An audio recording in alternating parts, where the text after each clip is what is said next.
এক ছিল ছোট্ট এক গ্রাম। সেখানে থাকত এক ছেলে, অরিফ। সে সবসময় আশাবাদী আর সৃষ্টিশীল ছিল। অনেকে তাকে নিয়ে হাসাহাসি করত।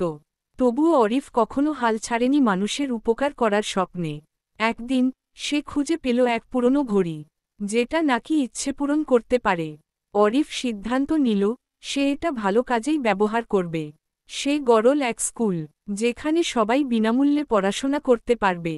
এই স্কুল নতুন আশার আলো ছড়িয়ে দিল গ্রামে। তারপর সে তৈরি করল এক হাসপাতাল, যেখানে গরিব মানুষরাও বিনামূল্যে চিকিৎসা পায়।